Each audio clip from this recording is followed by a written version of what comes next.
Bonjour à toutes et à tous. Vous êtes là donc pour assister à la table ronde qui s'appelle « Le capital social en ville face aux crises », qui est organisée dans le cadre du festival Conscious Cities, dont on dirige le chapitre français qui s'appelle Conscious Paris. Donc, c'est dans ce cadre-là qu'on va faire l'événement. Je vous présente le festival en une slide. Le festival Conscious Cities 2020, il se déroule dans 17 villes.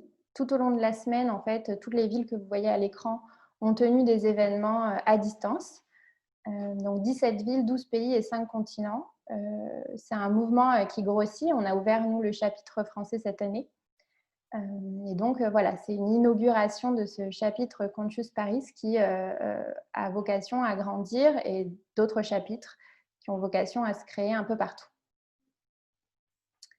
Derrière Conscious Paris, nous sommes quatre qui allons intervenir en tant que modérateurs là, pendant cette table ronde-là. Et donc, on est une équipe qui allie les expertises en sciences du comportement et en urbanisme, avec je suis Emma Villarem, docteur en neurosciences cognitives, Alice Cabaret qui est urbaniste. Si vous avez votre fenêtre de caméra on, elle vient de remuer la main. Guillaume de Zeca qui est maître de conférence en cognition sociale, et Pierre Bonnet qui est expert en expérience utilisateur. Et en fait, on est derrière Conscious Paris, mais on forme aussi une agence qui s'appelle City, qui s'attache à prendre en compte les sciences du cerveau et du comportement dans les projets urbains et immobiliers pour des villes qui respectent au mieux possible les besoins cognitifs, émotionnels et sociaux de leurs habitantes. Et aujourd'hui, on a choisi de créer cet événement et de le faire sur la question de ce qu'on appelle le capital social en ville, parce que c'est une problématique qui nous tient à cœur.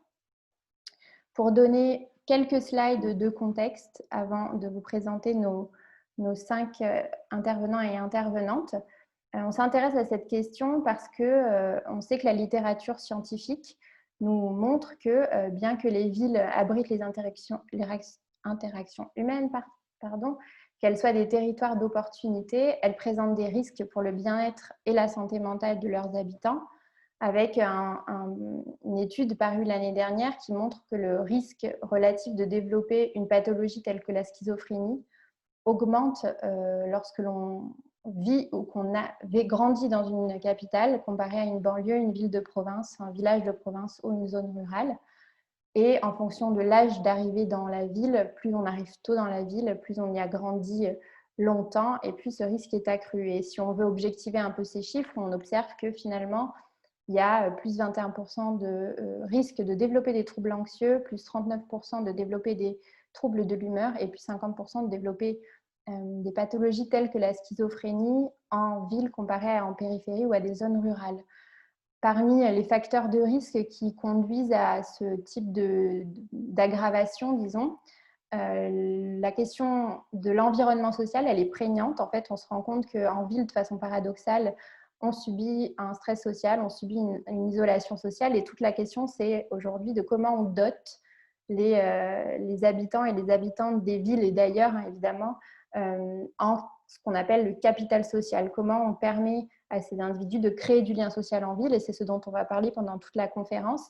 Pourquoi c'est particulièrement important de parler de ce lien social en ville? Parce qu'on se rend compte que le lien social, il peut être malmené en fonction de l'environnement dans lequel on vit, avec des études qui montrent par exemple que les régions du cerveau qui s'activent lorsque l'on subit un stress social, elles sont plus activées lorsqu'on a grandi ou qu'on vit en ville comparé en périphérie ou en zone rurale. On se rend aussi compte que la confiance en l'autre, elle peut être plus élevée ou moins élevée en fonction des conditions de vie, en fonction par exemple du niveau socio-économique du quartier dans lequel on vit. Mais on se rend compte aussi que malgré ces résultats-là, que le capital social d'un quartier, il prédit le taux de mortalité. Avec plus ce capital est grand, fort, plus le taux de mortalité du quartier diminue. Donc ce capital-là social, il est précieux pour les individus, pour les groupes. Il favorise leur santé mentale et physique. Et dans un contexte de crise comme celui qu'on vit actuellement,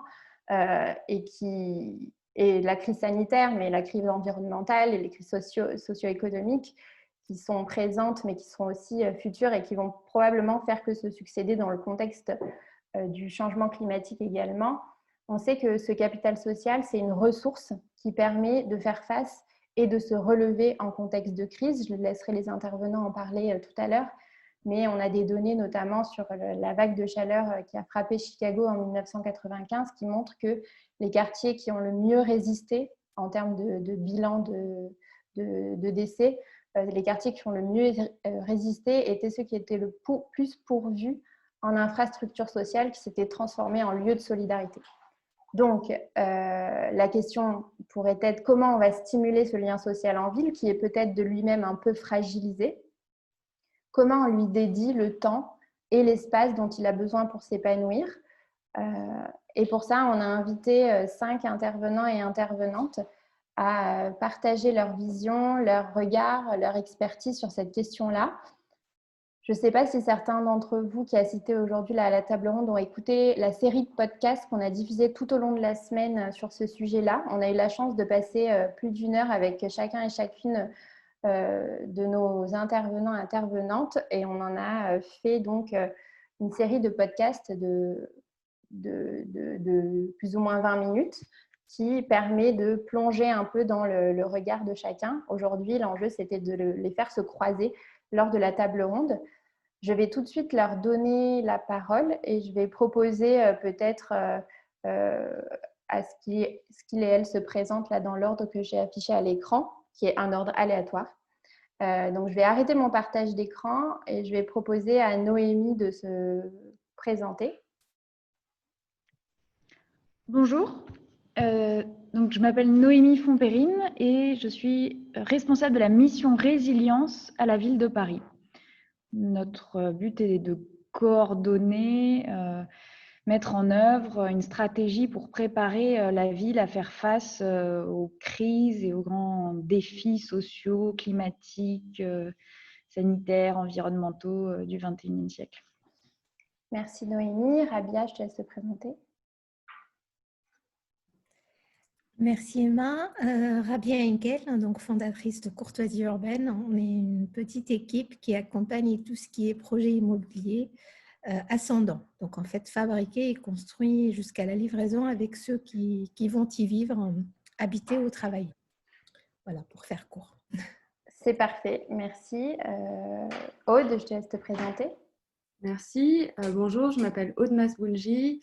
Je suis architecte urbaniste et cofondatrice de l'agence Label Friche, qui est une agence de stratégie urbaine spécialisée dans l'urbanisme transitoire et dans la participation citoyenne. Super, merci. Laura, je te laisse te présenter. Oui, bonjour. Donc, du coup, moi, je suis Laura. Je suis à la tête du nouveau bureau parisien de Behavioral Insights Team.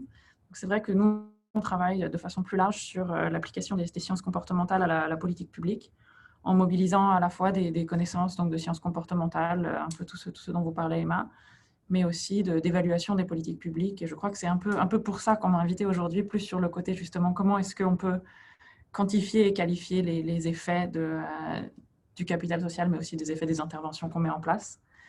Et voilà, je suis ravie d'être ici. Merci Laura. Yankel, je te laisse finir ce tour de table.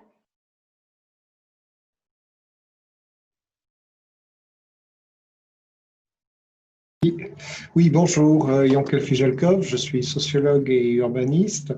J'enseigne dans une école d'architecture, je co-dirige un centre de recherche qui s'appelle le Centre de recherche sur l'habitat et j'ai écrit plusieurs livres, dont un livre qui s'appelle Sociologie des villes. Voilà, et donc je suis aussi ravie d'être ici. Merci à toutes et tous. Alors, je vais donner la parole à Guillaume qui va s'occuper de modérer le début de cette discussion-là. Je vais couper mon micro. J'invite les participants vraiment à poser leurs questions si vous en avez, en n'hésitant pas à cibler la personne à qui s'adresse la question et on prendra toutes les questions à la fin. Je le répète au cas où certains nous aient rejoints maintenant. Je vais laisser la parole à Guillaume qui va lancer cette première partie de la discussion. Bien, merci Emma. On va commencer. Ce qu'on vous propose, c'est de discuter pendant une petite heure et on a prévu de parcourir 3 grands axes. Le premier, c'est la question de comment va qualifier et quantifier le lien social. On voit que c'est un élément qui est répété dans l'ensemble des podcasts, que chacun d'entre vous, en fait, chacune d'entre vous utilise, mais la question, c'est comment est-ce que ça se quantifie, et aussi comment ça va s'exprimer face aux crises. Aussi, le deuxième axe va être quels espaces vont contribuer ou non à la création et à la maintenance du lien social. Et enfin, dans un troisième temps, donc les dernières 20 minutes, on va discuter des conditions qui seraient nécessaires pour l'épanouissement du lien social en ville, notamment la place du temps, de l'imprévu, même de l'espace physique en fait, et la question aussi de savoir si le lien social peut se programmer tout court. Je vous propose de commencer par le premier axe sur la question de la définition du lien social. Donc, ce que je disais il y a quelques instants, c'est qu'on va tous ou toutes utiliser en fait ce terme de lien social, de capital social. Il y en a plein de termes en fait, et c'est pas très clair au fond parfois ce que ça peut vouloir dire. Et ce que je propose, c'est de commencer à discuter de ce que c'est, est-ce que c'est tangible, comment ça se mesure, etc. Je sais notamment que c'est peut-être une question sur laquelle Laura pourrait commencer par réagir. Pardon, si je trouve le bouton pour allumer mon micro, oui, éventuellement. Oui, après, c'est une question où moi, je serais très intéressée d'avoir aussi l'avis des autres panélistes, parce que c'est vrai que du coup, moi, en venant du monde plutôt de l'économie appliquée, j'ai une vision de la chose qui vient un peu de l'économie politique et qui, du coup, vraiment repose beaucoup sur la notion de pourquoi capital social et de voir ça comme une quantité qu'on peut compter, un peu comme on compterait le capital humain. Et c'est vrai que, du coup, si on essaye de rentrer dans cette définition de comment est-ce qu'on peut compter le capital social, très vite, on se rend compte qu'il y a plein de différentes façons de le faire. Emma nous en a montré quelques exemples et c'est intéressant parce qu'il y a à la fois, donc, je ne sais pas si vous vous souvenez des diapositives qu'elle nous a montrées il y a 5 minutes, mais des choses comme essayer de quantifier la confiance dans les gens, essayer de quantifier après les aspects qui sont le nombre d'infrastructures, le nombre de relations, de contacts qu'on a avec des gens chaque jour. Il y a plein de façons de se dire, voilà, comment est-ce que je peux compter le point auquel j'ai une relation sociale avec mon environnement chaque jour, avec les gens qui m'entourent chaque jour. Et après, il y a tous les aspects négatifs de la définition qui sont, par exemple, si je peux essayer de compter les conséquences. Donc, je peux essayer de compter le stress, les conséquences du manque de capital social ou les conséquences de l'apport de capital social. Donc, par exemple, compter la croissance, compter la prospérité. Tout ça pour dire, de la même façon que je fais une réponse qui est extrêmement compliquée, et j'étais un peu désolée dans le podcast, j'ai fait des réponses tout aussi compliquées aux questions que vous m'avez posées, c'est que pour moi, le capital social est une entité qui est très complexe. On sait que c'est plus on en a, mieux c'est. Je pense qu'il y a un peu un consensus sur cette idée de plus on en a, mieux c'est. Mais après, pour moi, je pense que ça vaut vraiment le coup, et c'est pour ça que je ne sais pas si, par exemple, Yankel souhaiterait intervenir sur cette question aussi. Moi, je joue un peu à passe le ballon. Mais parce que je pense qu'il y a vraiment quelque chose qui est très important dans la qualification sociologique et la façon dont les sociologues ont réfléchi à cette notion de capital social sur définir le capital social. D'abord, essayer de définir les différents types de liens sociaux, mais aussi les définir un peu par leur objectif. C'est-à-dire essayer donc de décomposer cette définition sur l'objectif d'une relation à un moment spécifique. J'ai l'impression d'avoir un peu botté en touche avec ma réponse, mais je ne sais pas, Yankel, si tu souhaites compléter. Yankel. Oui, je veux bien compléter. Merci, Laura. J'ai l'impression aussi que j'ai fait un podcast un peu confus. Donc, du coup, ça va peut-être être cette parenté avec Laura. Donc, ça va permettre peut-être de s'éclaircir mutuellement. Alors, bon, moi, ce que je dirais, alors moi, je suis sociologue urbaniste. J'ai écrit un bouquin qui s'appelle Sociologie des villes, mais c'est justement parce que je me posais une question sur qu'est-ce que c'est que les villes. Bon. Et quand j'ai vu le graphique tout à l'heure avec banlieue, petite ville, grande métropole, etc., j'ai toujours un petit peu de mal parce que j'ai un petit peu de mal à mettre des frontières. Alors je dis ça parce que quand on dit banlieue, parce qu'on dit périphérique, etc., nous on a un nouveau concept chez nous, par exemple, qui est de parler de campagne urbaine. Et ces campagnes urbaines, ce n'est pas forcément du périurbain, du rural, etc. Et il se passe des choses là-bas. Et ce qui caractérise pour la première chose qui me viendra à l'esprit pour parler du capital social, c'est de parler de densité. C'est de parler de densité de relations, qui font qu'à certains moments, ces densités de relations, eh bien, ça peut être un filet de sécurité. Et si aujourd'hui on parle beaucoup de capital social, c'est parce qu'il y a d'autres filets de sécurité qui sont peut-être moins solides, celui des pouvoirs publics par exemple. Bon, ça c'est une notion. Si on parle de capital social aussi, c'est des réseaux. C'est des mobilités, c'est des circulations, je vais essayer d'aller vite. Et puis surtout, si on parle de capital social, c'est aussi des ressources. Et des ressources qu'ont les individus, qu'ont les groupes et qu'ils peuvent mobiliser. Parce que ce n'est pas tout d'avoir du capital social, il faut aussi arriver à le mobiliser. Et c'est un petit peu ça, puisque j'ai écouté le podcast de Noémie. Et c'est un petit peu ça que Noémie aussi, il me semble, cherche à réaliser, c'est-à-dire, certes, il y a du capital social, mais dans les expériences dont elle a parlé dans son podcast, il me semble qu'elle cherche justement à les mobiliser. Et du coup, je lui passe la balle au bon, comme Laura l'a fait. Alors, on va dédier un axe de discussion sur cette question de comment est-ce qu'on provoque en quelque sorte et on maintient le lien social. Mais Noémie, je t'invite à répondre bien sûr à cet appel de Yankel. Oui, merci Yankel. En fait, nous, on a pris, en élaborant la stratégie de résilience de Paris, le prisme des crises et notamment des crises ponctuelles, des chocs comme stress test justement sur ces questions de lien social en fait. Et c'est un petit peu le sujet de la conversation d'aujourd'hui. Et donc, il y a des références que j'ai utilisées dans le podcast et qu'on a utilisées notamment pour établir, entre guillemets, que le pilier ou le premier levier de résilience dans une ville, c'est la capacité des gens à se connaître, à se reconnaître et donc à s'entraider en cas d'événements majeurs comme finalement au quotidien. Du coup, dans ce cadre-là, les études qui existent, vous avez cité celle de Chicago, il y a aussi des études qui ont été menées après des tsunamis au Japon. Enfin, il y en a de plus en plus. La littérature, j'ai l'impression, est de plus en plus riche sur ces sujets-là. Et sur la question de la quantification, il y a aussi la question des lieux et des infrastructures, et vous l'avez dit en intro, des infrastructures sociales, de l'espace et du temps qu'on dédie à la rencontre, justement.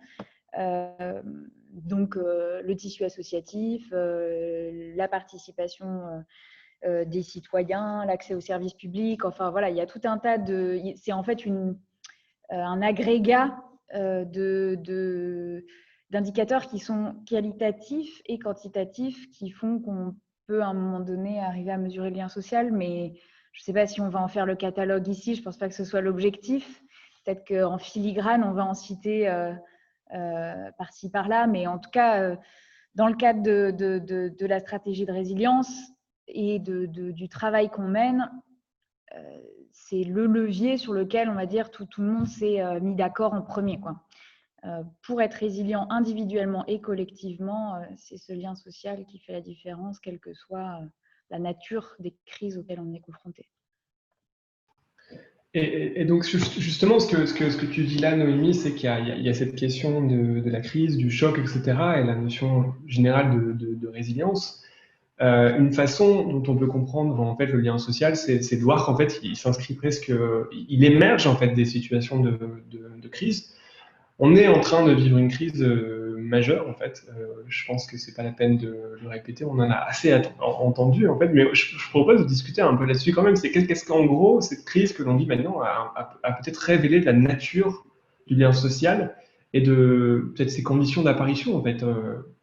Peut-être liées précisément aux situations de crise. Qu'est-ce que tu en penses, Noémie ? Je ne veux pas monopoliser la parole. Sur la crise actuelle, moi j'ai envie juste de parler à ce stade d'une expérience personnelle, parce que je pense qu'on continuera à observer ce qu'elle ce qu'elle va avoir comme impact sur le capital social au sens large, aussi sur les ressources, sur les inégalités sociales, sur les enjeux de précarité, etc. Mais sur le lien, en tout cas sur le voisinage, c'est-à-dire que le chiffre dont on avait discuté pendant le podcast, 53% des Français ne connaissent pas le prénom de leurs voisins, des choses comme ça. Voilà. Là, je pense qu'en fait, la crise, elle a aussi, mine de rien, permis de créer des liens. Et à titre personnel, entre le groupe WhatsApp qu'on a créé entre voisins, l'opéra qui a été organisé par les gens de la rue d'en face de chez moi, les cartons où les gens mettaient dans le hall d'entrée ce dont ils avaient besoin pour aller faire des courses, etc. Il y a plein de choses qui se sont mises en place. Alors après, c'est une expérience ponctuelle, mais voilà, ça y est, quoi, je connais mes voisins. Et ça, c'est grâce au confinement, finalement. Mais est-ce que ça a perduré? Quelles sont les conditions aussi pour que ça soit pérenne, pour qu'on se retrouve, qu'on crée les conditions de se retrouver, qu'on ait le temps aussi de se retrouver? Tout ça, c'est les questions qui me viennent maintenant qu'on a eu cette expérience hyper intense où on a partagé la culture, on a écouté les uns faire de la musique, les autres jouer à question pour un balcon, etc. Voilà, qu'est-ce qui va se passer dans les prochains mois concrètement pour maintenir ce lien? Ça, c'est une vraie question. Mais dans ce contexte-là, est-ce que ça suggère pas plus largement qu'en fait, il n'y a pas vraiment de lien social quand il y a pas de crise? Je me rappelle, Laura, d'entendre dans la discussion qu'on avait eue cette question du capital social à minima. En fait, c'est cette notion de sécurité qui s'avérait être presque indispensable. Et sans doute la définition même en fait, du capital social, en quelque sorte, c'est les gens sur qui on peut compter, quoi, en fait. Oui, c'est vrai que cette notion encore une fois, c'était vraiment quand on essaie d'enlever tout ce qui est, de reprendre à la base de ce qui est essentiel dans le comment est-ce qu'on codifie pouvoir vivre ensemble, et ce côté vraiment essentiel du côté capital social, de normes partagées, pour pouvoir arriver à réguler un espace qui est d'autant plus important quand on se retrouve dans un espace avec très dense, mixte, comme une ville, où on a besoin de pouvoir mettre en place des règles communes. Et c'est là, et je sais qu'on va reprendre un peu tout à l'heure la question du rôle de la politique publique, mais le rôle de la politique publique comme façon de mettre en place des règles, parce que, comme catalyseur de règles, si tu veux, pour mettre en place ce vivre ensemble. Et donc, si on reprend cette question essentielle, pour moi, la base du vivre ensemble et la base du capital social, c'est vraiment ce côté de respect de la possibilité de coexistence et de respect de l'espace de l'autre. Et c'est pour moi la première chose, et ça doit résister justement aux crises, et ça résiste à tout le reste. C'est vraiment pouvoir vivre ensemble au quotidien, sans nécessairement se parler, sans nécessairement s'aider. Donc, ce n'est pas du tout des dynamiques de grande prospérité commune, c'est vraiment juste des dynamiques de vivre ensemble. Et c'est vrai que moi, je viens du domaine, la grande majorité de mon expérience professionnelle est dans les pays en développement, où ces questions-là se posent de façon très, très essentielle, de comment est-ce qu'on met en place les infrastructures et les normes pour pouvoir respecter l'espace des uns des autres dans des endroits où les communautés ne sont pas toujours... ne vivent pas toujours dans la plus grande entente, ou dans les endroits où les espaces publics ne sont pas faits pour tous. Et c'est pour ça, c'est ça que j'avais appelé le capital social à minima, c'est comment est-ce qu'on peut développer les normes partagées qui nous permettent juste de coexister avant d'essayer de cohabiter, etc. Mais les crises ont un rôle à jouer là-dedans aussi, c'est-à-dire que des crises permettent de se rendre compte de la présence de l'autre aussi. Et ça peut être des crises différentes, ça peut être des crises médiatiques, par exemple, des choses comme des grandes affaires médiatiques de viol en Inde ou des choses comme ça. Et après, il y a des choses très intéressantes aussi. Il y a des chocs, on parle des crises comme de chocs négatifs, mais il y a des chocs positifs aussi. Il y a des chocs dans le système qui permettent d'aussi se rendre compte que les autres sont là, de se rendre compte du rôle positif des autres.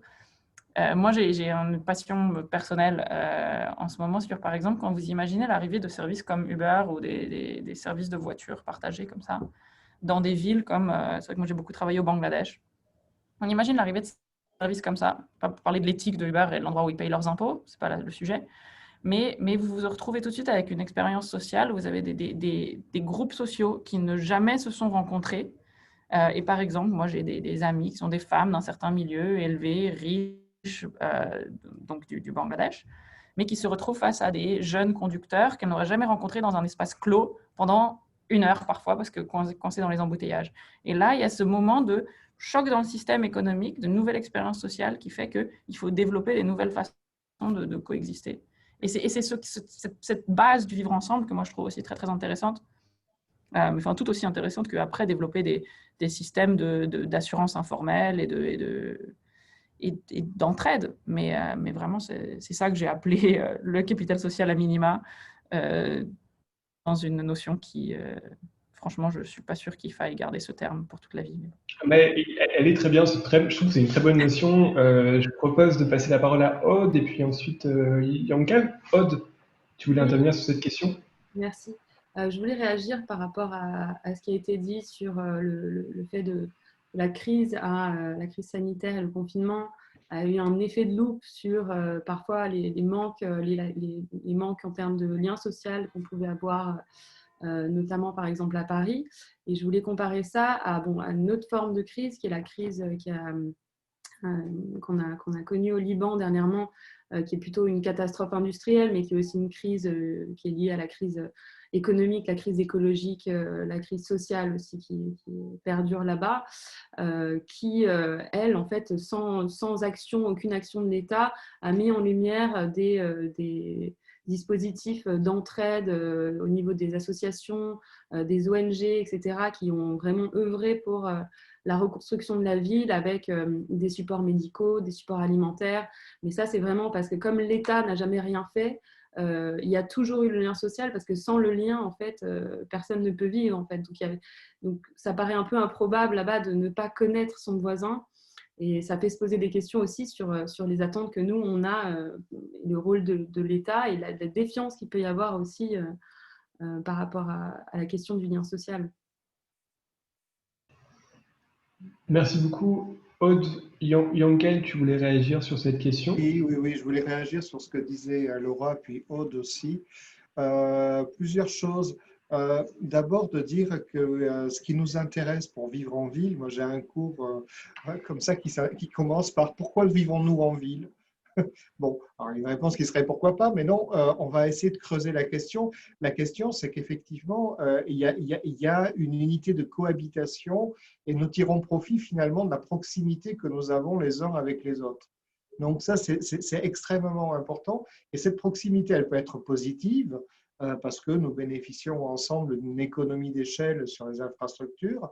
Et puis, elle peut être négative, comme on a vu par exemple avec la catastrophe à Beyrouth. Bon, ça c'est un premier point, ce qui veut dire que le capital social, il est vraiment au centre de la question urbaine. La deuxième chose que je voulais dire, c'est que dans cette cohabitation, il faut qu'on trouve des normes, comme le disait Laura. Les normes, il y a deux façons de fabriquer des normes. Il y a une façon de fabriquer des normes qui est dite descendante, et ça vient de l'État, ça vient des pouvoirs publics, quand il y en a. Et il y a une autre façon qui est finalement de s'arranger entre nous. On s'arrange, on trouve des compromis, et ces compromis, ils se trouvent parfois naturellement. Il y a un sociologue qui fait une analogie avec les joueurs de jazz. Quand ils commencent à jouer, ils ne savent pas très bien où ils vont, et finalement, petit à petit, en progressant, eh bien, ils trouvent un accord commun. C'est peut-être une autre façon de voir qui est un petit peu magique. Et c'est ce côté magique finalement qu'on essaye de voir. Et puis, la troisième chose que je voulais dire, c'est sur la notion de crise. Dans ses racines grecques, la crise, ça renvoie au jugement. Et dans la crise que nous avons connue, eh bien, beaucoup de propos et beaucoup de récits ont consisté à dire oui, nous avons fait des fautes vis-à-vis de la nature, vis-à-vis de… Et la ville est apparue aussi comme coupable. Bon, et c'est quelque chose aussi qu'on doit interroger, puisque cette ville qui nourrit nos relations sociales, on la voit aujourd'hui comme coupable. Alors, qu'est-ce qu'on fait ?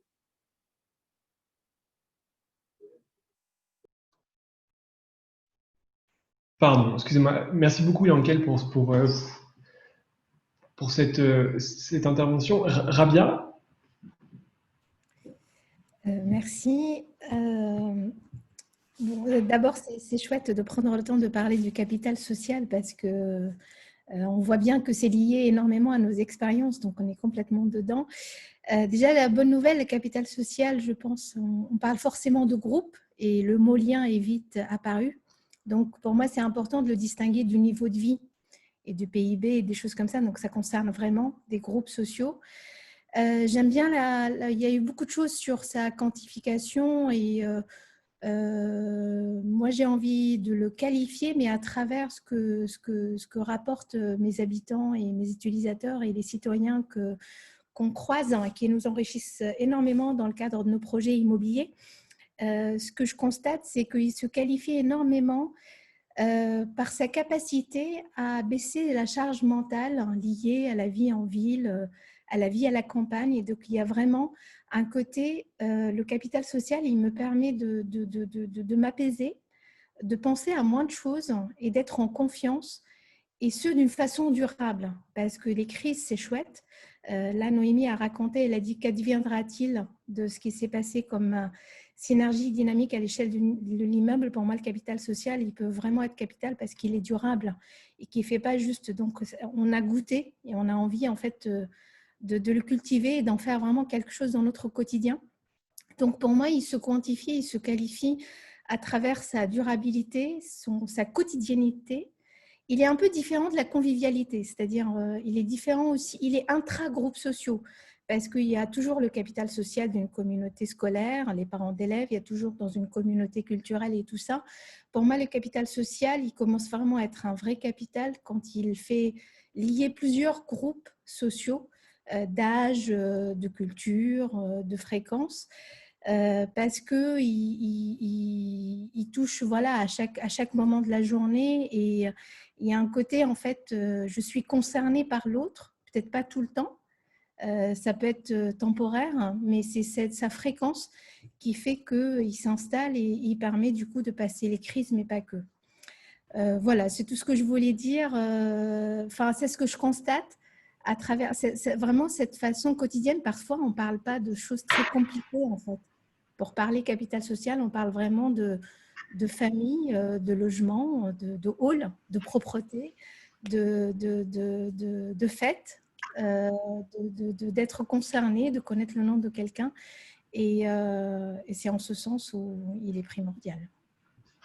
Merci beaucoup, Rabia. Je vous propose de passer au second axe de discussion et je laisse la main à Emma. Merci et merci Rabia parce que la transition est toute trouvée. Tu disais que le lien social il s'établit dans la durée, dans la fréquence. C'est vrai que grâce à la crise, grâce ou à cause, on avait écrit ça dans un de nos articles, on ne sait pas ce qu'il adviendra, mais une chose est sûre, on ne peut pas déconnaître ses voisins. Donc une fois qu'on a créé ce lien, qu'on a eu une opportunité de le créer, ce lien-là, il ne va pas peut-être se tisser. On parlait tout à l'heure de la densité du lien social ou de sa robustesse, sa force. Ça va pas devenir forcément des relations très fortes, très proches, etc. Mais du moins, on aura connu nos voisins et on ne pourra pas les déconnaître. Donc, je pense que c'est, disons, la vertu quelque part, si on devait en trouver une. Et je pense qu'il faut qu'on s'habitue à trouver des vertus à toute cette situation-là avec le temps qui avance. Mais je disais que la transition était toute trouvée parce que dans cette question du quotidien, de la fréquence, rentre tout de suite la question de l'espace aussi. On a parlé avec toi de la question des espaces communs et je pense qu'on peut du coup dériver un petit peu sur cette question-là de comme on s'intéresse là au lien social en ville, l'espace devient un acteur en tant que tel de ce lien social. Est-ce qu'il peut émuler ce lien social ? Et quand on pense à ville, quand on pense à espace et quand on pense à lien social, peut-être qu'on va tout de suite sur la question des espaces communs. On se dit forcément, il faut que les gens se rencontrent forcément. Et pour ceux qui ont écouté les podcasts, vous avez déjà peut-être entendu cette subtilité entre la cohabitation et la coexistence, le fait de pouvoir partager un même endroit sans pour autant être tous en train d'occuper exactement le même espace. Mais je voulais du coup t'interroger d'abord et puis peut-être après passer la parole à Aude sur ce sujet-là aussi, sur ces espaces communs. Ils sont bien souvent requis dans les projets urbains. Tu parlais dans le podcast, mais je t'invite à en reparler de l'injonction de la salle commune qui est donnée. Et selon toi, est-ce que ces espaces, ils sont tous nécessaires comment en fait on crée ces espaces communs?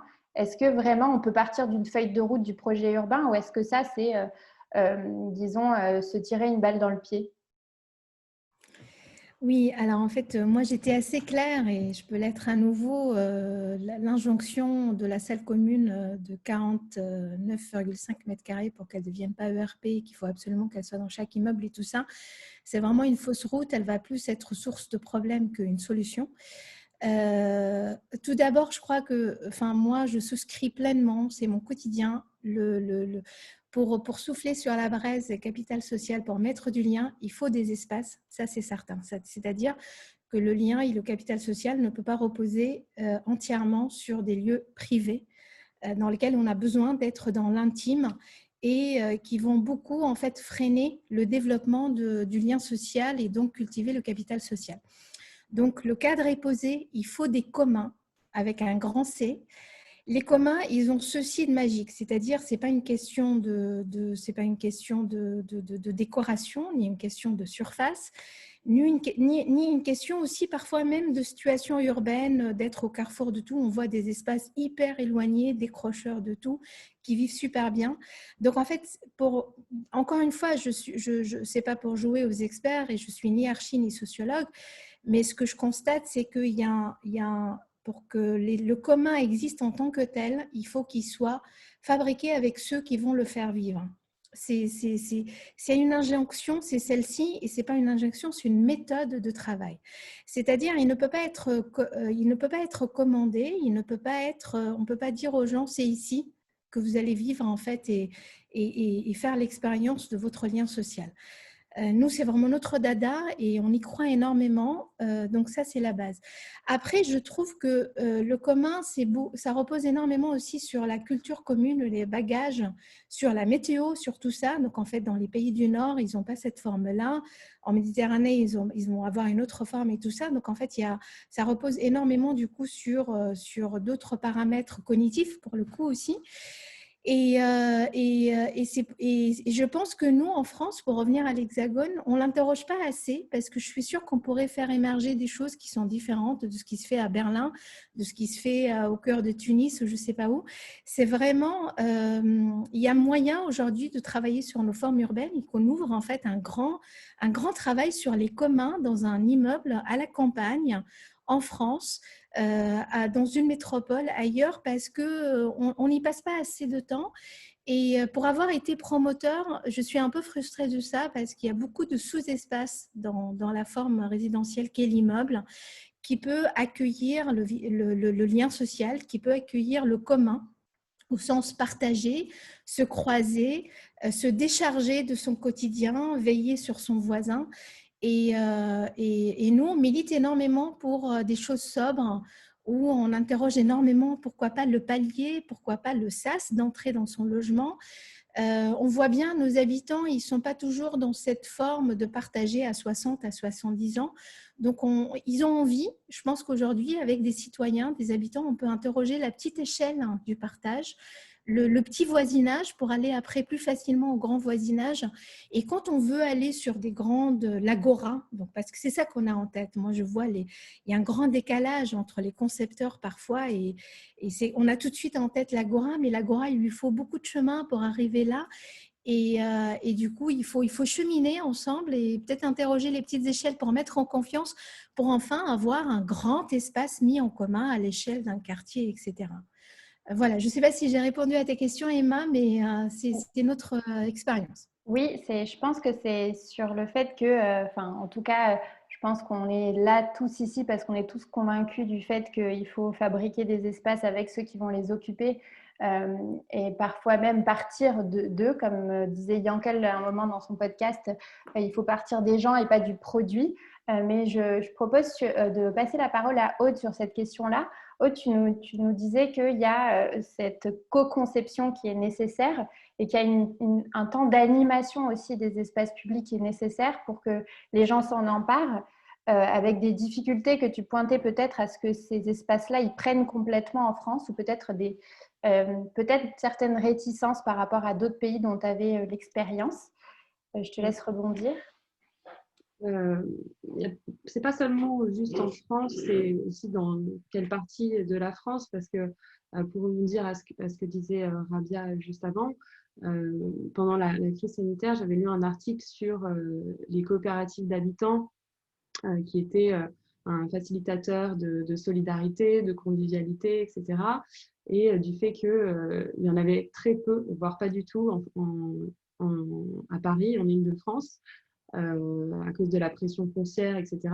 Mais que ces coopératives d'habitants, surtout l'exemple que j'avais, qui était une coopérative d'habitants retraités au Vaux-en-Velin, qui refusaient du coup de la solitude de leur logement et préféraient plutôt à l'alternative de l'EHPAD construire leur logement avec un modèle sur mesure, du coup bénéficier de terrasses, de buanderies, de salles partagées, de chambres d'amis, de jardins, etc. Ce qui a permis vraiment de créer de la cohésion. Alors que bon, c'est vrai que je me suis demandé pourquoi est-ce qu'on n'avait pas ça davantage en France, en Île-de-France et à Paris. Et c'est vrai que si c'est des questions de pression foncière, de spéculation, ça pose pas mal de questions. Et du coup, je rebondis sur la question du modèle économique parce que les communs, c'est important. On le voit, mais derrière, quel modèle économique on donne aux communs? C'est-à-dire que la salle commune dans un bâtiment, voilà, c'est pour le promoteur, c'est vraiment une plaie, quoi. Elle n'a pas de modèle. Alors, on préfère mettre des restaurants, des cafés, des commerces avec des grandes enseignes, etc., que de trouver des modèles au commun qui soient plus adaptés et qui permettent vraiment le partage de l'espace, le partage des services, etc. Et c'est toute la question qu'on se pose, et c'est pour ça que c'est important de pouvoir programmer sur mesure.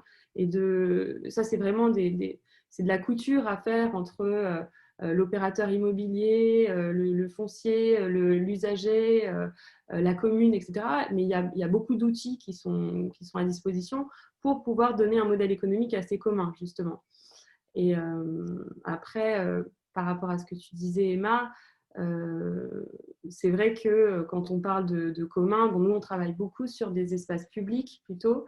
Donc, l'espace public, il y a 1000 choses à faire, mais c'est vrai qu'on oublie souvent la question de la gestion de l'espace public qui est très important parce qu'on a beau faire une place avec des activités dessus, proposer des usages, si on n'a pas la gestion, c'est vraiment un métier en soi.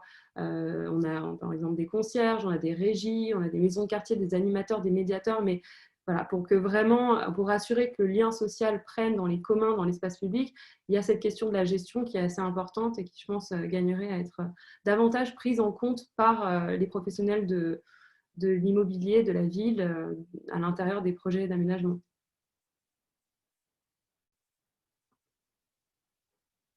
Vous ne m'entendez pas? Merci Aude. En effet, la question du modèle économique, je pense que le jour où cette fameuse convivialité ou ce lien social deviendra une valeur qu'on recherchera en soi, ça permettra à toutes ces conversations d'avancer.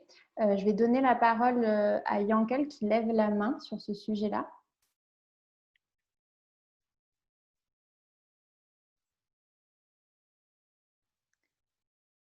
Alors, Yankel.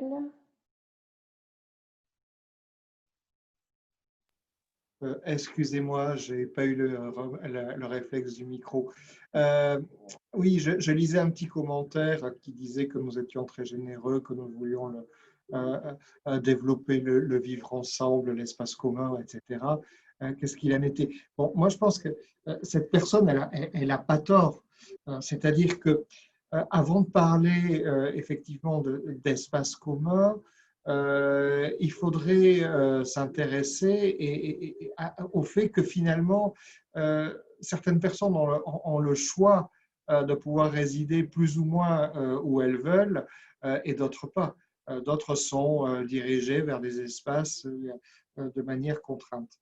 Bon, ça, c'est quand même une donnée de base dont il faut tenir compte parce que réaliser à tout prix des espaces communs, c'est aussi compliqué. Alors, je donnais quelques exemples dans le podcast, par exemple du banc à côté de la boîte aux lettres, alors que tout le monde voulait effectivement s'éviter. Donc, dans des espaces communs, il faut avoir la possibilité aussi de s'éviter. Nous autres fabricants d'espaces, nous avons un petit peu tendance à dire « Ah oui, il faut des espaces communs ». Comme disait Rabia, il faut, à un moment donné, on a ce modèle de l'agora qui reste là, ce modèle idéal. Mais certaines personnes, parce qu'elles n'ont pas choisi d'être là, parce qu'elles sont dans telle ou telle situation ou contexte, elles veulent aussi, et il faut leur donner cette possibilité, elles veulent aussi éviter ces espaces communs. Et c'est pour ça que, bon, moi je pense qu'il est très important aujourd'hui de souligner l'importance du tact, l'importance de la civilité. Et ça, c'est très important aussi, à la fois pour les usagers et pour ceux qui fabriquent l'espace. Et je crois que, bon, on a eu des exemples récents où on a effectivement une crise de la civilité. Et ça nous amène aussi à réfléchir à l'espace commun et peut-être à différencier l'espace commun de l'espace public. L'espace commun, c'est cette ressource qui est offerte à nous. C'est le fait de pouvoir respirer l'air. L'air est encore gratuit. Internet nous offre aussi un espace commun quand on nous héberge pour des conférences avec, avec un public qui vient gratuitement, etc. Voilà. L'espace public, c'est autre chose. L'espace public, c'est un espace qui n'est pas forcément commun, mais c'est un espace dans lequel on négocie sa place, on fait place aussi, et dans lequel chaque partie, chaque individu prend sa part et participe. Hein. Je crois que c'est cette dynamique qu'il y a dans l'espace public. Alors que l'espace commun, il est offert à tous gratuitement. Et donc ça c'est un autre modèle.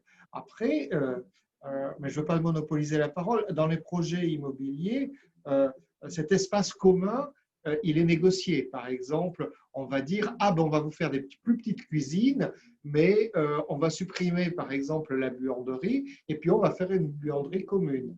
Bon, et c'est des choses qui effectivement s'arrangent et à partir desquelles eh bien, nous qui fabriquons de l'espace, moi j'enseigne à une école d'architecture, donc je m'inclus dedans, ben, on rend possible ou pas des espaces communs. Et c'est notre travail. Mais ensuite, ces espaces, ils sont utilisés ou pas comme espaces communs. Merci Ankel pour cette distinction-là entre le commun et le public. Je voulais donner la parole à Noémie parce que sur le versant côté ville de Paris, je voulais t'interroger sur cette question qu'on a abordée avec certains dans le podcast de cette tension qu'il peut avoir entre la cohabitation et la coexistence. Donc, si je dois rapporter les paroles de Yankel, notamment, il ne m'en voudra pas, je pense, j'ai bien écouté le podcast, il y a cette tension entre qui est une coexistence apaisée des groupes sociaux, donc différents groupes sociaux qui peuvent occuper un même espace avec peut-être des frontières subtiles entre les usages, entre les groupes pour qu'ils puissent coexister de façon apaisée. Et la question de la cohabitation, qu'on est peut-être celle qu'on veut un peu forcer comme étant l'apanage de la mixité sociale. Donc cette cohabitation, la mixité sociale, c'est habiter tous au même endroit. Dans les questions, je voulais avoir ton avis là-dessus. On n'en a pas parlé pendant le podcast. Est-ce que du côté des politiques de la ville, par exemple, tu ressens cette tension-là et comment cette question de la mixité elle est abordée?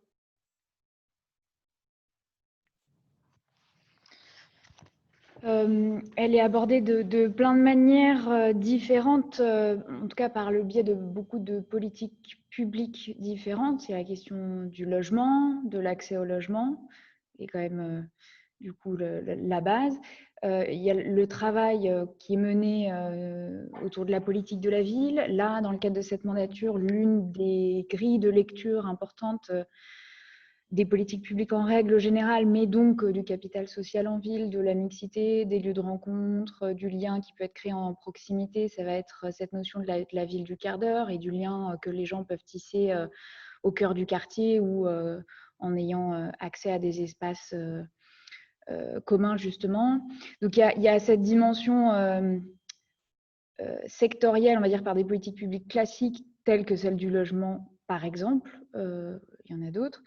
Il y a une logique plus territoriale, qui est celle que je viens d'évoquer. Et après, la question de la mixité, elle se joue aussi à d'autres échelles. Enfin, la convivialité, elle commence dans la cage d'escalier. La mixité sociale et les politiques de logement, elles se décident à l'échelle de la métropole du Grand Paris, de la région aussi. Et donc, il y a des leviers aussi à toutes les échelles pour favoriser cette mixité. Je voulais aussi rebondir sur ce qui a été dit auparavant, parce qu'en fait, ce qui est aussi utile, enfin, j'aime bien cette idée d'injonction de la salle commune aussi, on ne décrète pas la cohabitation, enfin voilà. Et en même temps, il y a un vrai sujet d'espace, donc il y a cette tension-là qu'on doit à un moment donné résoudre, surtout. Et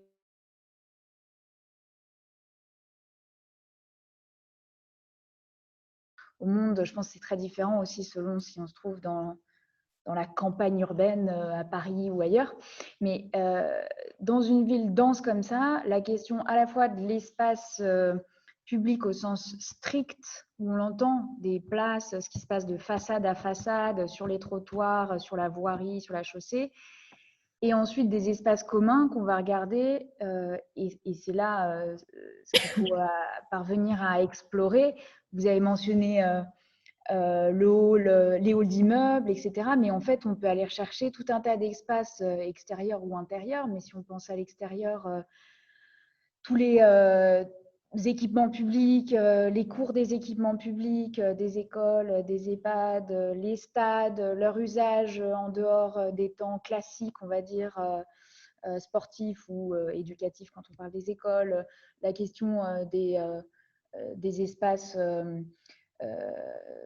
extérieurs de la PHP, des hôpitaux, du diocèse. Enfin voilà, en fait, il y a plein d'espaces communs potentiels, plein d'espaces libres potentiels. Certains doivent peut-être le rester parce qu'on a aussi besoin de calme parfois et de préserver aussi des espaces un petit peu pas forcément sacrés, mais voilà, pas forcément des sanctuaires non plus, mais voilà, des espaces de silence en ville, etc. Mais en même temps, il y en a qui pourraient être davantage optimisés, mutualisés, sur lesquels on peut aller chercher une multiplicité d'usages. Et c'est vrai pour ce sur quoi on a en direct, on va dire, la main côté ville de Paris, c'est-à-dire espace public au sens strict ou équipement public au sens strict. Mais en fait, c'est vrai plus largement dans les services publics. Et c'est là où l'arrivée du sujet des communs est intéressante. C'est comment on va tisser des partenariats et mettre en place une gouvernance intéressante avec tous ces acteurs-là, ces propriétaires fonciers, avec les habitants et à une échelle d'ultra proximité. Et ça, c'est un défi pour les prochaines années. Et c'est un défi qui se retrouve du coup dans cette logique plus territoriale du quartier, du quart d'heure, de la rue, de l'ultra proximité et des métiers aussi qu'on va pouvoir développer pour faire vivre tout ça.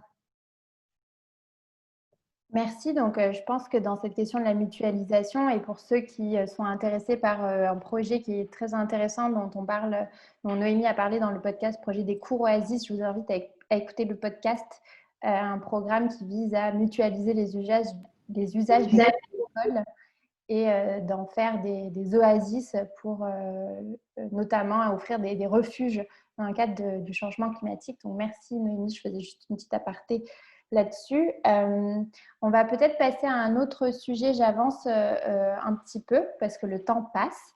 Il y a une question de transition et je vais ensuite donner la parole à Guillaume pour animer la troisième partie de la discussion, dont on n'a pas encore parlé, mais peut-être qu'on peut adresser à travers le troisième axe que Guillaume va présenter, qui est la question de la participation. On parle beaucoup de construire, de créer ces espaces avec les habitants. Arrive un problème de qui vient à ces séances de participation-là. On sait que c'est coûteux en énergie d'assister de participer à ces programmes-là. On a besoin de sonder les besoins des habitants pour créer ces espaces, mais comment on peut s'assurer que ces espaces-là de concertation, de participation, ils soient démocratiques, c'est vraiment une difficulté. Rabia parlait dans le podcast du fait de pouvoir créer un appel d'air pour que finalement, au démarrage d'un projet, il y ait un petit groupe d'habitants qui se mobilisent et qui soient embarqués.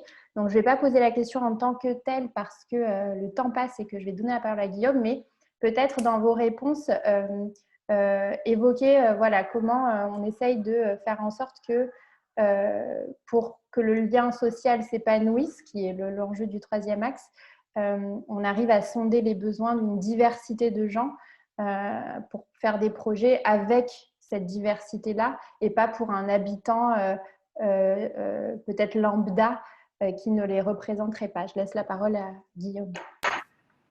Merci beaucoup, Emma. Je fais une petite parenthèse avant qu'on passe au prochain axe. Vous êtes nombreux à nous écouter, on en est très heureux. Vous pouvez poser vos questions, on les récolte, ensuite à la fin, on les retransmettra aux intervenantes et intervenants. Donc n'hésitez pas à le faire sur le système de conversation et de questions-réponses. On prend ça en compte. Sur la question donc de l'épanouissement du lien social, le moins qu'on puisse dire, c'est que d'après ce qu'on entend en fait depuis tout à l'heure, c'est pas du tout trivial. Et il y a cette formule que personnellement j'aime beaucoup, qui est cette idée qu'on ne décrète pas du lien social. Je suis tenté de donner la parole à Aude sur cette question en fait de l'importance de l'imprévu. Je vois qu'Yankel a la main levée. Peut-être on pose la question à Aude et ensuite on écoute Yankel à ce sujet.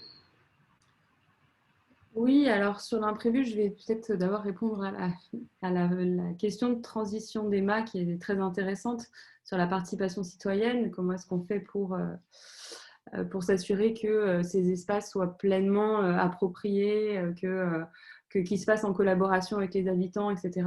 C'est vrai que c'est toujours un défi. Nous, on s'essaye au quotidien d'ancrer dans les pratiques l'inclusion des habitants et le plus tôt possible. Mais voilà, il y a beaucoup d'obstacles dans la participation. Notamment, je pense à un projet sur lequel on a travaillé très dernièrement à Paris, entre Porte de Bagnolet et Porte de Montreuil. C'est un site un peu compliqué dans un quartier politique de la ville et l'objectif c'était vraiment d'en faire un espace multifonctionnel et de voir comment les habitants pouvaient se l'approprier. On a installé quelques structures, on a fait en sorte de lancer une campagne de communication avec des associations locales qui venaient investir ces sites pour proposer des animations. Et puis en fait, ce qui s'est passé, c'est que c'est un groupe d'habitants, une population masculine qui s'est emparée du site pour jouer aux cartes, boire et fumer. Et finalement, en fait, ça faisait fuir tous les autres potentiels usagers, notamment les femmes et les enfants. Et en fait, on a passé 2 mois à se dire, mais comment on va faire en fait, pour que cet espace soit... on est dans une démarche participative, donc on ne va pas non plus exclure cette population-là. C'est une appropriation comme une autre, mais c'est vrai qu'on s'est posé la question, voilà, comment est-ce qu'on fait pour qu'un espace soit multifonctionnel, soit occupé par tout le monde en fait. Et on n'a toujours pas eu la réponse, mais bon, après il y a des questions d'enclavement, le lieu est assez enclavé, donc forcément il appelle à des activités plus informelles, etc. C'est aussi la question dont on parlait tout à l'heure sur la gestion, et est-ce qu'il faut tout le temps un tiers ou quelqu'un qui rassure, qui soit là pour faire en sorte que les lieux soient vraiment appropriés. Donc voilà, ça c'était pour la première question. Ensuite, pour la question de l'imprévu, c'est vrai que j'en ai beaucoup parlé dans le podcast. Je disais qu'il ne fallait pas tout figer, mais en fait, c'est aussi que si c'est si c'est déjà figé, parce que souvent quand on récupère un projet, il n'est jamais neutre, il y a eu beaucoup d'étapes précédemment, et souvent ça a été mal figé, et c'est trop tard en fait. Il y a la question avant tout de l'existant et de l'amont en fait. L'adaptabilité, il faut vraiment la penser en amont, il faut réfléchir à ce qui produit du lien social dès le départ. Et quand on parle de l'existant, on a tendance souvent, et nous on travaille aussi beaucoup sur des quartiers en renouvellement urbain, sur des grands ensembles, on a tendance à vouloir faire table rase, à vouloir tout démolir parce que c'est des quartiers qui souffrent d'une image négative, alors qu'en fait, dans l'existant, il y a beaucoup de bonnes choses. En fait. Il y a aussi un attachement au quartier, il y a une mémoire du site, il y a des habitudes. Et donc, on fait une forme de pré-concertation pour voir qu'est-ce qu'on garde, qu'est-ce qu'on jette. Puis l'écologie, c'est surtout ne pas démolir. Donc, comment est-ce qu'on fait pour optimiser ce qui existe ? Et donc là, c'est une question aussi de comment est-ce qu'on programme dès le début des lieux qui, sans penser déjà à l'imprévu, en fait, soient complètement cohérents avec leur contexte. Ensuite, la deuxième phase, c'est la phase de l'entre-deux, qu'on travaille aussi, qui est la phase de l'éphémère, où là, c'est plutôt une opportunité. Souvent, on récupère donc, ces projets qui ont déjà été pensés en amont et qui ne sont pas forcément toujours en accord avec l'évolution de la société, parce que les usages changent, que la planification urbaine, la réglementation ne prend pas en compte suffisamment cette évolution des usages, et que du coup, en fait, le mécanisme de l'aménagement en France, de manière générale, ne favorise pas l'imprévu avec les ZAC où tout doit être décidé dès le départ. Et donc, l'éphémère, c'est plus une opportunité qu'on a à un moment donné, mais il y a quand même une planification, il y a quand même un projet qui est prévu derrière.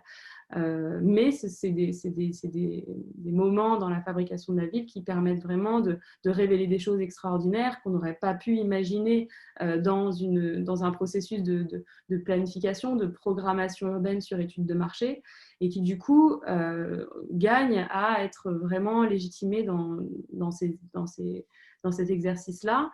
Malheureusement, c'est vrai que avec la pression foncière, etc., il y a souvent des projets derrière, et qu'ancrer ces projets éphémères dans des projets durables, des projets pérennes, c'est plus compliqué. Ça prend du temps. On est en train d'y arriver petit à petit, et l'exemple des grands voisins montre que on arrive un peu à faire la transition aujourd'hui, mais ça reste quand même assez compliqué, et c'est un imprévu qui gagnerait davantage à être pris en compte. Et puis ensuite, la dernière phase, c'est, là on a parlé de l'amont, de la pré-concertation, de l'entre-deux avec l'éphémère, mais il y a aussi l'aval, quand on construit un quartier, un nouveau quartier, une ZAC, un écoquartier, etc. Comment est-ce qu'on assure que les habitants s'emparent de ce quartier quand il a été trop planifié ? C'est vrai que nous, on travaille... on a un exemple dans un écoquartier de ce type-là, en fait, où on a mis tout ce qui fait que sur un papier, le projet fonctionne, mais dans la réalité, les habitants qui arrivent ont des idées, on ne connaît pas en fait la communauté qui va arriver, on ne peut pas anticiper les demandes, on peut anticiper ce qui est pragmatique avec, par exemple, l'enseignement, l'école, le lycée, les transports, le tramway, le logement, l'espace public, certes, mais quelle identité on donne à cet espace public, quel lieu hybride on peut créer avec ces communautés qui arrivent, comment on génère une identité à partir de rien. Et donc ça, c'est aussi la place de l'imprévu. C'est quand on arrive à accompagner en fait, la création de ce type de lieu. Et là encore, on a des outils, hein, on a la possibilité de créer en volume capable, on a la possibilité de faire des aménagements qui soient réversibles, je pense à des boutiques à laisser, à des foncières aussi, des foncières solidaires qui sont capables d'accompagner en fait, des lieux qui sont très fragiles dès le départ à un modèle économique au prix du marché, enfin, en tout cas à l'accession à des loyers au prix du marché ensuite. Enfin, il y a des outils, mais c'est vrai qu'il faut qu'ils soient pensés en amont. Il y a aussi un besoin d'accompagner la maîtrise d'ouvrage dans ces processus-là. Et puis, voilà. Puis ensuite, une fois qu'on est en aval, nous, c'est ce qu'on appelle la maîtrise d'usage. Comment est-ce qu'on accompagne les habitants à s'emparer du projet et à le comprendre ? Voilà. Je ne sais pas si ça répond à la question, si c'était un peu long. Si, bien sûr. Merci. Dans ce que tu dis, il y a une dimension d'identité du lieu, qui serait même peut-être en un certain sens presque psychologique, en fait, comment les gens vont prendre part dans le lieu et se créer une identité sociale par rapport à celui en particulier. Je sais que l'aura, c'est une question qui toi, t'intéresse particulièrement. Moi, tout m'intéresse. Mais la raison pour laquelle j'ai levé la main, c'était un point très rapide qui vient vraiment en appui de ce que vient de dire Aude. Je ne pourrais pas être plus d'accord. Mais avec des outils un peu différents. Et c'est justement, pour moi, tout ça, ce que ça souligne, c'est d'abord, je suis tout à fait d'accord avec ce qu'a dit Aude, mais aussi le besoin de mobiliser des méthodes d'évaluation et à la fois pour pouvoir informer la façon dont on collecte les préférences.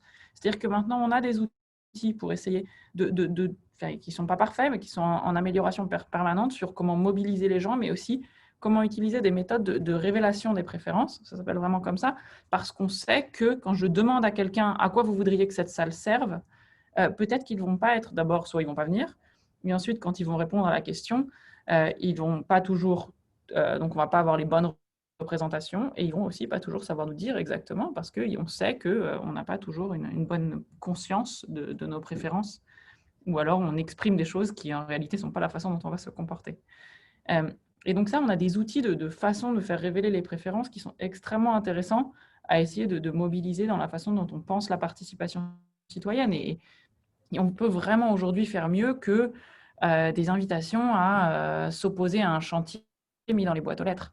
Je pousse un peu le trait, mais ça existe encore. Moi, je réponds systématiquement parce que je fais partie de ces gens très, très pénibles. Donc ça, c'est une chose.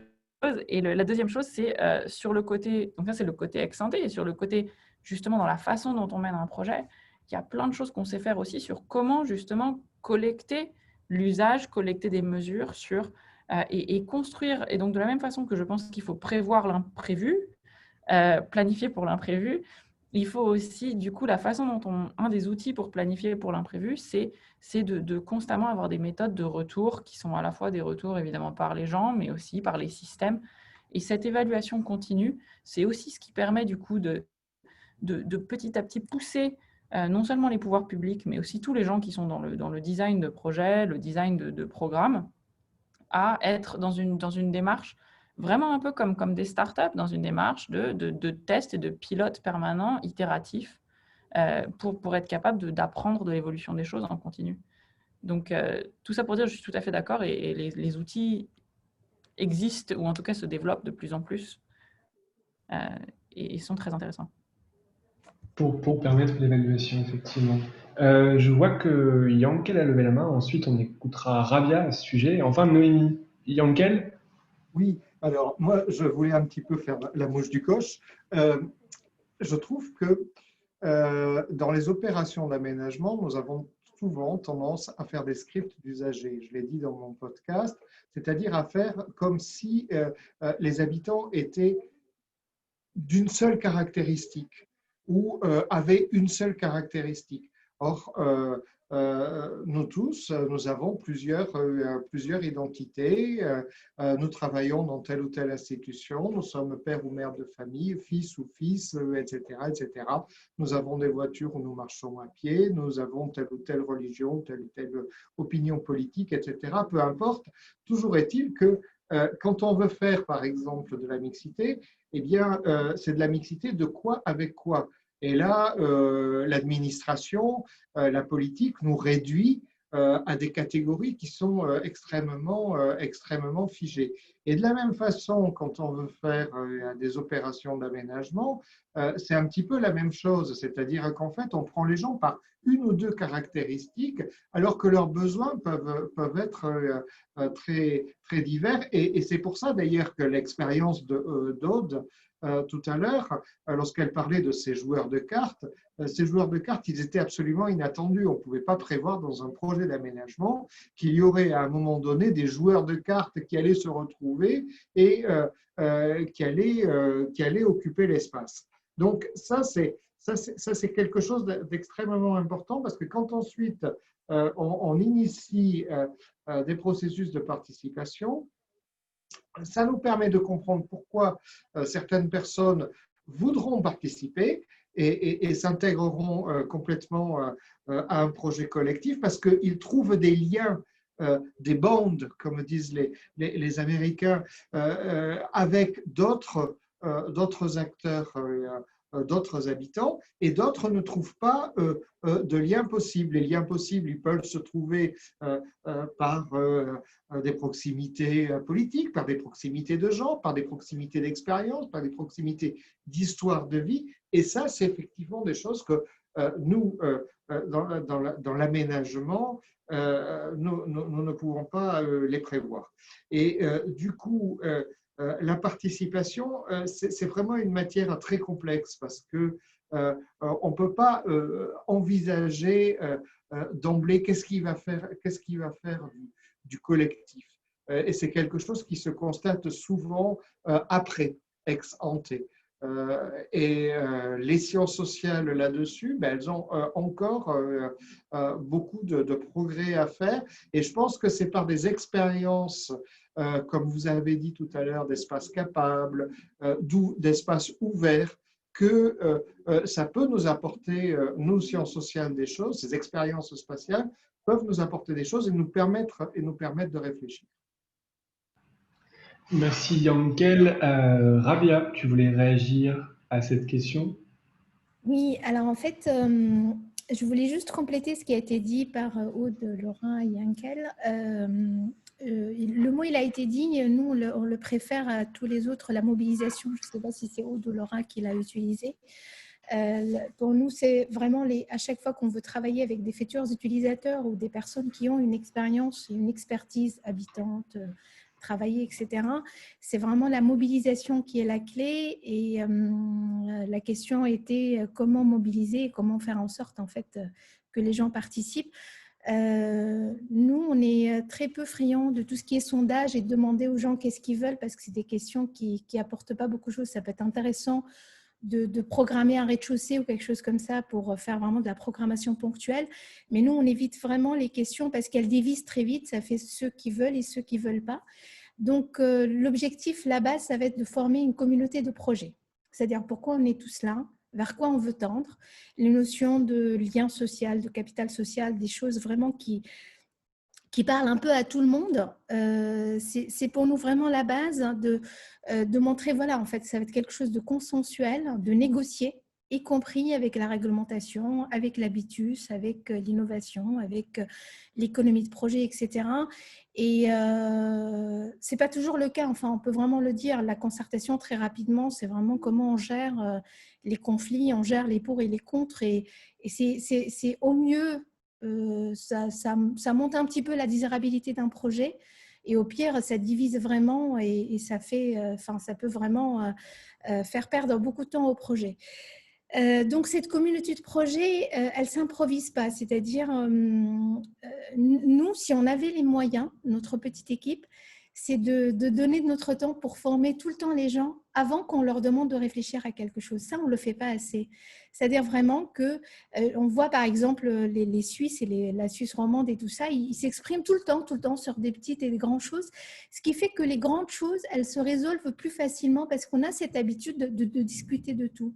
Et je pense que nous, enfin, quelqu'un comme la ville de Paris, on a la chance de les avoir aujourd'hui, on a envie en fait qu'on ait cette ville de Paris apprenante, qu'on ait cette métropole apprenante qui apprend tout le temps. Comment je discute, c'est quoi un espace public avant que le projet ne soit chez moi. Donc d'être que sur la formation, accessible à tous, vous venez comme vous êtes et on apprend en fait qu'est-ce que c'est l'agora, qu'est-ce que c'est la ville du quart d'heure, qu'est-ce que c'est habiter, qu'est-ce que c'est un balcon. Et comme ça, quand on va vraiment gérer des vraies questions, eh ben, on a donné la capacité aux gens de se saisir de temporalité d'un projet immobilier, qu'est-ce que c'est un promoteur, etc. On n'a pas cette culture commune. Ce qu'on fait par ailleurs, en fait, et moi, je reviens toujours à apprendre à être voisin, mais n'ayons pas peur, il faut apprendre à être voisin. à subir les bruits de son voisin. Je ne sais pas si vous l'entendez, mon voisin. Enfin, c'est des choses, en fait, c'est un parcours qu'on doit… Quand il y a le bruit, c'est déjà trop tard. C'est-à-dire qu'il faut vraiment qu'on réponde d'une façon consciencieuse. Et les Canadiens, ils font beaucoup ça aussi, en fait. Qu'est-ce que c'est la biodiversité ? Qu'un urbaniste vienne parler à des gens de biodiversité dans un écoquartier pour leur expliquer pourquoi il fait de la densité, il fait une tour ici pour faire une mare à côté, c'est déjà trop tard, en fait, parce qu'il faut qu'on ait appris, il faut donner de la capacité aux gens de se saisir de questions, en fait, d'intérêt général, de voisins, de partage et tout ça. Après, on peut quand même se le dire, assez souvent, la concertation arrive trop tardivement et les gens, ils ont fait garder leurs gamins, ils viennent parfois avec leurs gamins. Et donc, il y a un coût familial à ce déplacement et en fait, ils se déplacent pour rien parce que tout est déjà figé et tout est dessiné et ils ne sont pas idiots, ils ne reviennent pas. Et donc, c'est pour ça aussi, il faut une vraie capacité d'agir sur le projet, quitte à dire là, c'est figé, mais je vais vous expliquer pourquoi, parce que ça arrive, il ne faut pas être crédule, tout n'est pas possible. Et on explique aux gens, et en fait, ils respectent énormément ce temps qu'on a expliqué pour dire, OK, en fait, on n'est pas parfait. Ce qu'on vous demande là, ce n'est pas total, mais ce qui reste, ça vaut la peine que vous y intéressez. Et voilà, et en fait, on n'est pas moins bons citoyens à participer que nos voisins européens et tout ça. C'est juste qu'on n'est pas égal, en fait. Quand on arrive avec nos projets, on n'est pas égal face à ces gens-là. Et c'est presque pas sincère, en fait. Et voilà. Merci Rabia. Donc on avait jusqu'alors parlé beaucoup d'espace et là, ce que tu viens de dire introduit une autre dimension qui est celle du temps. Et c'est une dimension qui t'est chère, Noémie, puisque en fait, le lien social, il faut se dépêcher pour le construire, d'après ce que tu viens de dire, Rabia, mais aussi ça prend du temps. Qu'est-ce que tu en penses, Noémie ? Oui, c'est vrai que c'était la notion sur laquelle on avait conclu le podcast, parce qu'on travaille tous comme des fous, métro boulot dodo, Zoom boulot dodo, j'en sais rien, mais on est quand même très peu disponible en fait pour ce lien social. Donc, on avait évoqué ce sujet-là et je pense qu'il est important et je suis ravie qu'on ait basculé de la question des expériences spatiales à la question de la capacité d'agir.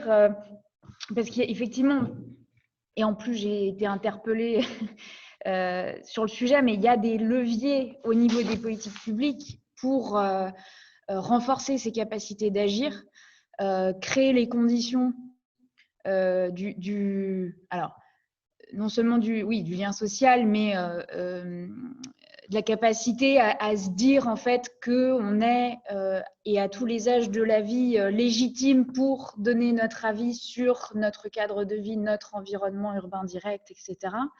Ça se traduit très différemment dans les politiques qu'on met en place. Tu as parlé des cours d'école Oasis tout à l'heure, Emma.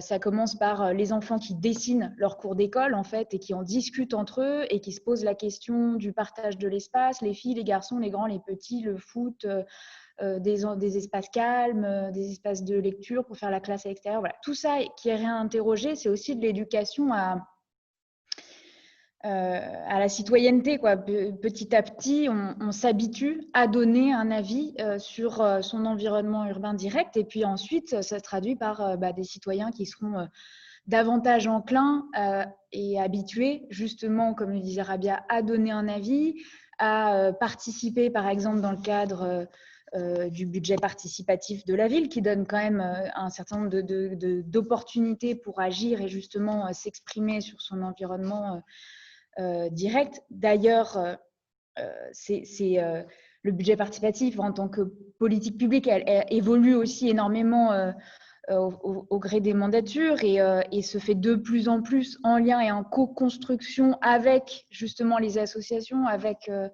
des relais locaux. On est en train d'accompagner une initiative dans le 14e arrondissement sur la question de la maîtrise d'ouvrage citoyenne des espaces publics. Bon, voilà, on invente aussi des leviers juridiques, des méthodes de faire justement du commun et de lâcher un petit peu de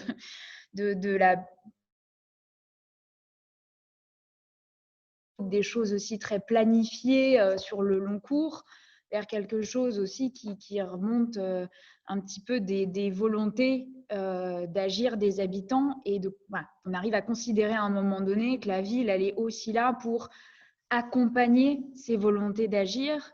Je signale d'ailleurs dans ce cadre-là aussi un programme de la municipalité, tout ça est évidemment disponible sur paris.fr, mais vous pouvez accéder à une page qui explique aussi comment fonctionne un programme qui s'appelle les volontaires de Paris.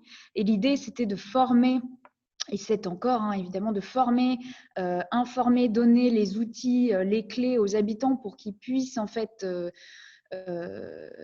agir concrètement dans le cadre de missions, en allant aider les personnes âgées, accompagner les personnes à la rue, planter des graines, des forêts, enfin voilà, agir dans tout un tas de domaines et pour tout un tas d'objectifs communs. Donc ce programme des volontaires de Paris qui a été mis en place. Et je termine juste avec un autre levier au-delà de la question des espaces, qui est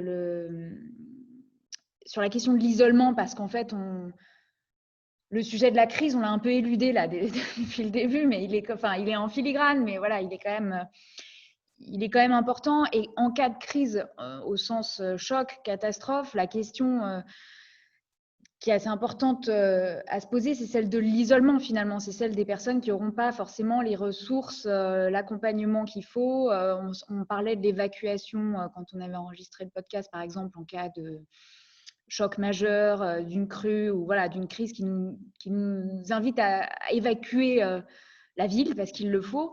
Typiquement, ça, c'est important d'avoir une notion et de comprendre et de connaître. Et il y a pas mal de leviers pour le faire grâce aux travailleurs sociaux, grâce aux données qu'on peut faire remonter sur finalement, qui sont les personnes isolées parce que âgées, fragiles, vulnérables, etc. sur le territoire. Comment les aider et si ces personnes-là ont des liens familiaux et amicaux, ce seront des personnes qui pourront leur dire vas-y, il faut évacuer, je vais t'aider à le faire, ou ce seront des personnes qui pourront les accueillir parce qu'elles auront une destination quand elles évacueront.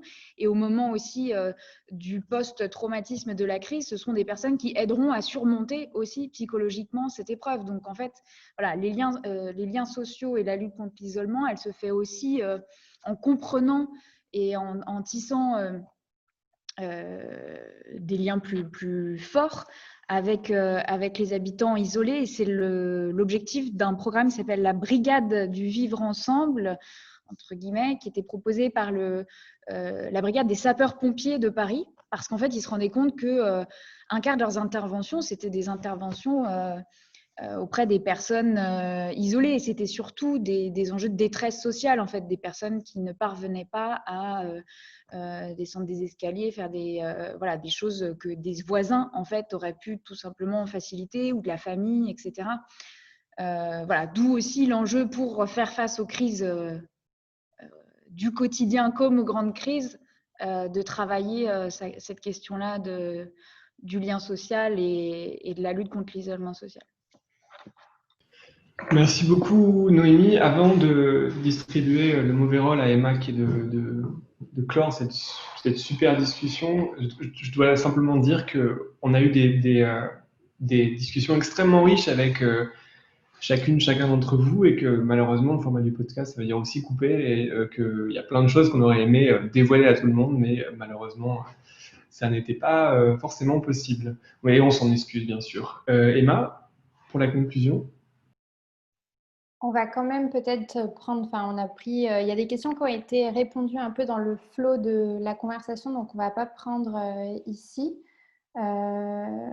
On a du coup 4 minutes, peut-être je vais en sélectionner une, je suis désolée.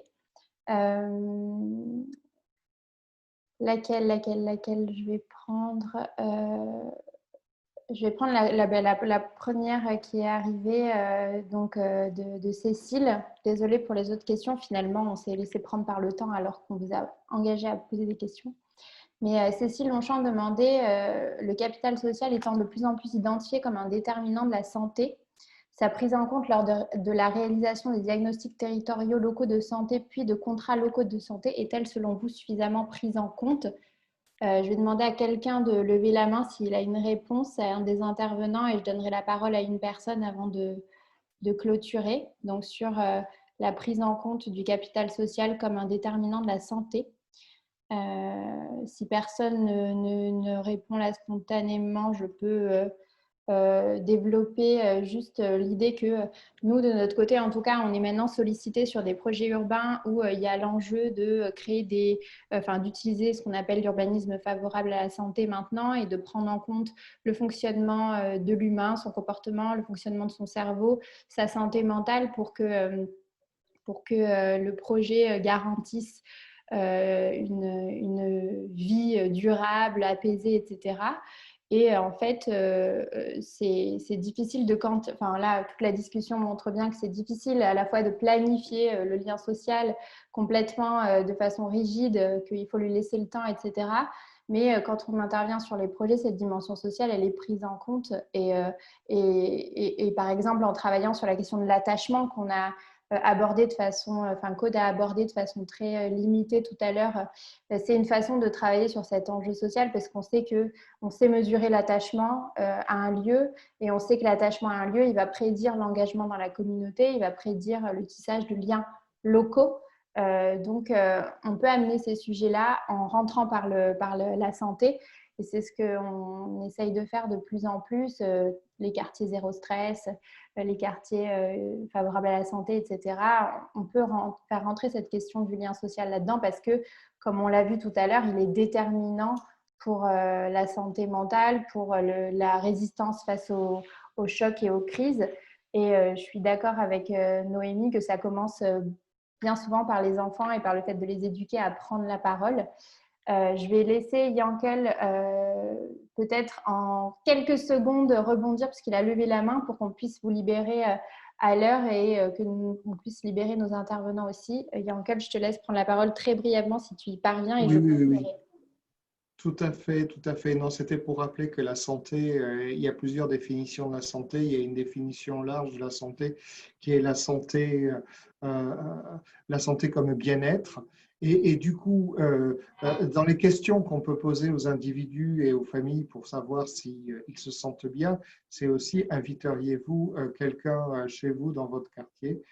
Quand les gens répondent qu'ils ne peuvent pas inviter quelqu'un, c'est qu'effectivement, il y a une question de santé mentale, morale peut-être et physique qui est en question. Merci pour cette conclusion très brève. Alors, je vous laisse avec quelques mots qui sont un peu les points forts de la discussion qu'on a recensée. Et puis, on vous libérera. On vous remercie tous d'avoir assisté à ces échanges-là. Donc, on peut dire, on a bien compris que ce lien social, il est difficile à quantifier, il est difficile à définir, mais cependant, il y a plein de façons de l'approcher et de l'attraper. Et peut-être c'est en multipliant les outils qu'on va réussir à avoir une représentation la plus juste de ce qu'il est, ce lien social. On sait que constater qu'il existe ou qu'il n'existe pas, ça ne suffit pas. Il faut savoir le mobiliser sur les projets.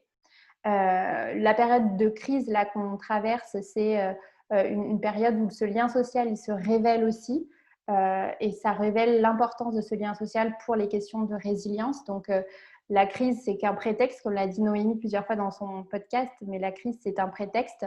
Et on voit que le lien social, il peut émerger dans ces situations. Comment on arrive à créer peut-être les espaces pour qu'il se génère, pour qu'il trouve sa place, même si ce n'est pas qu'une question d'espace, on l'a dit. Donc, le lien social, il a besoin d'espace. C'est dans l'espace qu'il se déploie et qu'il se négocie.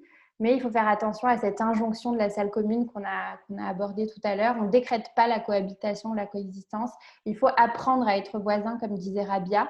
Ça s'apprend avec des projets tels que les cours Oasis, potentiellement, qui a été abordé par Noémie. Mais il faut penser aussi la coexistence dans les lieux d'évitement, comme l'a dit Yankel.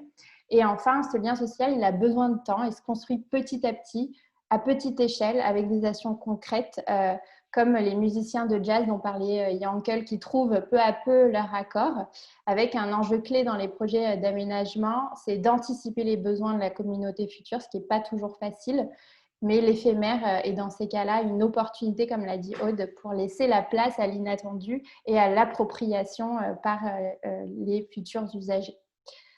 Je vous laisse sur cette conclusion. Je remercie évidemment tout le panel d'intervenants qui nous a donné d'une part tout son temps pour enregistrer les podcasts et qui nous a de nouveau donné son temps aujourd'hui pour échanger et croiser les regards. Chez City, c'est quelque chose auquel on tient beaucoup. La pluridisciplinarité, c'est dans notre équipe même, mais on croit vraiment au fait d'avoir une approche intégrée de la ville pour répondre à ces questions qui sont très complexes. On enverra aux participants une petite note de résumé de la réunion d'aujourd'hui avec le lien vers le replay et vers les podcasts. Donc, je vous laisse puisqu'il est 18h33 et je vous remercie. Merci beaucoup à tous les intervenants et aux participants d'avoir assisté. Merci, au revoir. Au revoir.